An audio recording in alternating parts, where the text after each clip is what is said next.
हिंदुस्तान बनावट देना लाशों पर इंसानों की कथा कलंकित हो जाएगी पुरखों के बलिदानों की। राष्ट्रभक्ति का मंदिर यदि टूट गया नादानी में, सिर्फ सिसकियां ही पाएंगे हम संतों की। नमस्कार, जय हिंद, जय भारत। मोनिकास वर्ल्ड के एक नए एपिसोड में मैं मोनिका एक बार फिर आप सभी का तहे दिल से स्वागत करती हूँ।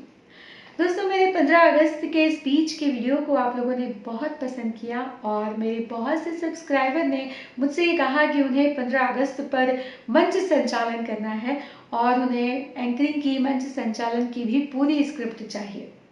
तो लीजिए, आज के इस वीडियो में मैं आपके लिए लेकर आई हूँ 15 अगस्त पर मंच संचालन की पूरी स्क्रिप्ट, आप जिसका इस्तेमाल कर सकते हैं और 15 अगस्त पर एक बहुत शानदार मंच संचालन कर सकते हैं।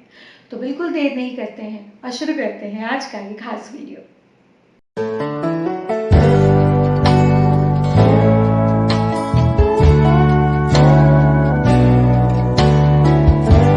इस धरती पर अब नफरत के बीज न कोई बोए, अब किसी के जुर्म से मेरी माँ की आंख न रोए। अमन चैन हो इस धरती पर, राम राज्य सा बना रहे, अब अंदर के या बाहर के दुश्मन जिंदा न सोए। दोस्तों, आजादी के इस जश्न में हम ये प्रण लें कि हम इस देश में राम राज्य की स्थापना करेंगे। नमस्कार दोस्तों, मैं हूं मोनिका और आजादी के इस जश्न में, आजादी के इस शाम के इस रंगारंग कार्यक्रम में मैं आप सभी का तहे दिल से स्वागत करती हूँ, वंदन करती हूँ, अभिनंदन करती हूँ।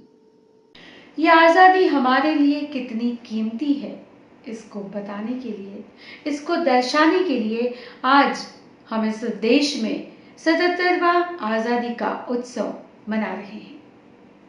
दोस्तों, इस कार्यक्रम का आगाज करते हुए सबसे पहले मैं हमारे आज के इस कार्यक्रम के मुख्य अतिथि महोदय और अध्यक्ष महोदय से ये प्रार्थना करूंगी कि वो आए और दीप प्रज्वलित करके इस कार्यक्रम की विधिवत शुरुआत करें। आज जिस खुली हवा में हम सांस ले रहे हैं, आज जिस आज़ादी की हम बात करते हैं, वो आज़ादी हमें बहुत मुश्किलों के बाद मिली है।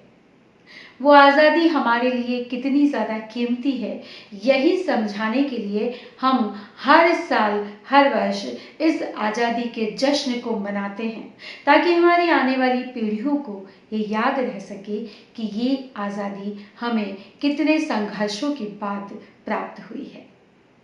दोस्तों, आज़ादी के इस जश्न पर हम इस कार्यक्रम को आगे बढ़ाते हुए सबसे पहले मैं आमंत्रित कर रही हूँ हमारे ही संस्थान के एक सदस्य का कि वो आए और आज़ादी के इस जश्न में अपने विचार हमारे साथ साझा करें। तो जोरदार तालियों से स्वागत कीजिए हमारे ही संस्थान के एक सदस्य का। वाकई आपने बहुत जोश के साथ अपनी बात को रखा। स्वाभाविक है, जब हम अपने देश के बारे में बात करते हैं तो जो देशभक्ति का जज्बा है वो हमारे अंदर जोश पैदा करता है। मैं हमारे आज के जो देश के हालात हैं उन पर कुछ विचार डालने के लिए हमारे संस्थान के ही अगले सदस्य को आमंत्रित कर रही हूँ कि आप आए और उन्हें सुने और देखें कि वर्तमान में देश के क्या हालात हैं। तो जोरदार तालियों से स्वागत कीजिए। जी, आपने बिल्कुल सही कहा। वर्तमान में जो देश के हालात हैं, यदि उन पर बहुत जल्द काबू नहीं पाया गया तो परिस्थितियां और भी खराब हो सकती हैं। मैं तो बस इतना कहूंगी कि जात पात को छोड़ गले मिलो, जात पात को छोड़ गले मिलो, रक्त पात को छोड़ बस चले चलो। दुनिया में भारत का मस्तक ऊंचा उठाना है तो पूरा भारत हाथ मिलाकर बढ़े चलो, पूरा भारत हाथ मिलाकर बढ़े चलो। जी हाँ, वतन की आजादी की शमा कभी बुझ नहीं सकती। जमीने पाक कभी नाकामियों को ढो नहीं सकती। जमीने पाक कभी नाकामियों को ढो नहीं सकती और वतन की शम्मे आजादी कभी गुल हो नहीं सकती। दोस्तों, वतन के नाम मिट जाने वाले वो अमर शहीद, वो जवान, हमारे देश के वो वीर सिपाही जिनके बदौलत हम सभी आज का यह दिन देख पा रहे हैं। मैं हमारी आज की अगली प्रस्तुति के लिए आमंत्रित कर रही हूँ हमारे ही संस्थान के कुछ सदस्यों को। वो आपको बताएंगे कि ये जो आज़ादी हमें मिली है, इसके पीछे कौन से ऐसे सच हैं जो आज तक हमारे सामने नहीं आ पाए हैं। जोरदार तालियों से स्वागत कीजिए। वाकई हमारा देश कितना खूबसूरत है।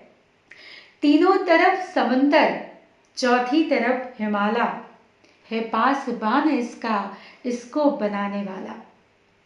इस देश को रचने वाले ने कितनी खूबसूरत सोच के साथ इस देश को रचा होगा, और कितनी गर्व की बात है कि इतना खूबसूरत देश और हम उस देश के वासी हैं।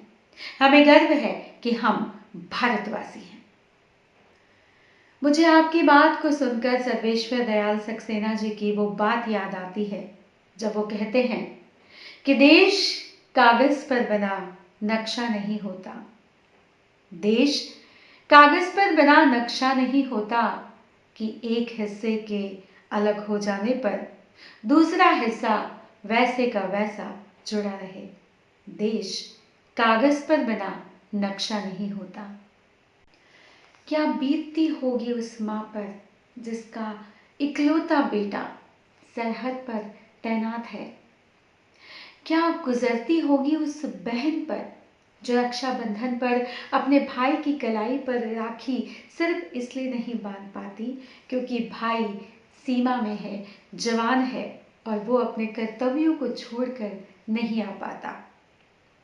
क्या बीतती होगी उस पत्नी पर जो करवा चौथ का व्रत तो रखती है लेकिन चलनी से अपने पति का चेहरा नहीं देख पाती क्योंकि वो सीमा में जवान है, हमारी रक्षा के लिए खड़ा है।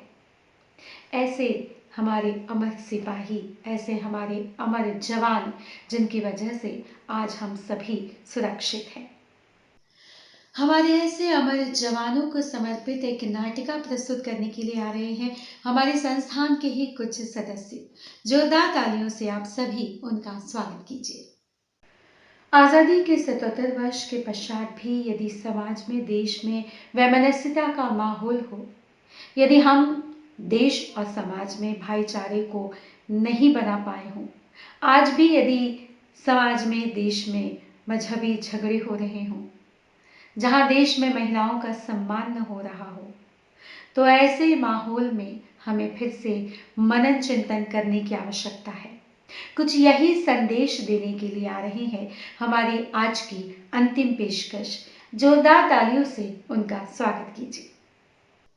आज़ादी के 77 वर्ष के पश्चात भी यदि हम देश में वैमनस्यता का माहौल देखते हैं, यदि हम देश में मजहबी झगड़ों को देखते हैं, तो निश्चित तौर पर हमें मनन चिंतन करने की आवश्यकता है, हमें विचार मंथन करने की आवश्यकता है। दोस्तों, आज आज़ादी का ये जश्न तो यहीं खत्म होता है, लेकिन मैं आप सभी को यही कहना चाहती हूँ कि हम इस देश का मान और सम्मान सिर्फ एक दिन नहीं बल्कि हर दिन ऊंचा रखें। इस देश के प्रति अपने कर्तव्यों को निष्ठा से निभाएं, इस देश का दिल से सम्मान करें, क्योंकि ये जो देश है उसने आज़ादी बहुत संघर्षों से पाई है। वही लड़खड़ाते कदम अब बहुत मजबूती से पूरी दुनिया के सामने डटे हैं। पूरी दुनिया के सामने भारत ने अपनी मिसाल पेश की है। हम निरंतर बुलंदी के शिखर पर पहुंच रहे हैं। दोस्तों, आज़ादी के इस जश्न के कार्यक्रम का समापन करते हुए मैं आप सभी से अंत में बस यही कहूंगी कि हिंदुस्तान बनामत देना लाशों पर इंसानों की, हिंदुस्तान बनामत देना लाशों पर इंसानों की, कथा कलंकित हो जाएगी पुरखों के बलिदानों की। हिंदुस्तान बनामत देना लाशों पर इंसानों की, कथा कलंकित हो जाएगी पुरखों के बलिदानों की। और राष्ट्रभक्ति का मंदिर यदि टूट गया नादानी में, राष्ट्रभक्ति का मंदिर यदि टूट गया नादानी में, सिर्फ सिसकियां ही पाएंगे हम संतों की वाणी में, सिर्फ सिसकियां ही पाएंगे हम संतों की वाणी में। तो इसलिए विचार मंथन जरूर कीजिएगा और इस देश को आगे बढ़ाने में अपना योगदान दीजिएगा। धन्यवाद। जय हिंद, जय भारत। दोस्तों, मैं पूरी उम्मीद करती हूँ कि मेरा आज का वीडियो आपके लिए उपयोगी साबित होगा और इस बार 15 अगस्त पर जब आप मंच संचालन करेंगे तो कुछ अलग हटकर आपका संचालन होगा। मेरी शुभकामनाएं आपके साथ हैं। दोस्तों, यदि आप किसी विषय पर मुझसे बात करना चाहते हैं या आप किसी विषय पर स्क्रिप्ट चाहते हैं तो आप मुझे कमेंट बॉक्स में बता सकते हैं या फिर आप मुझे मेल कर सकते हैं।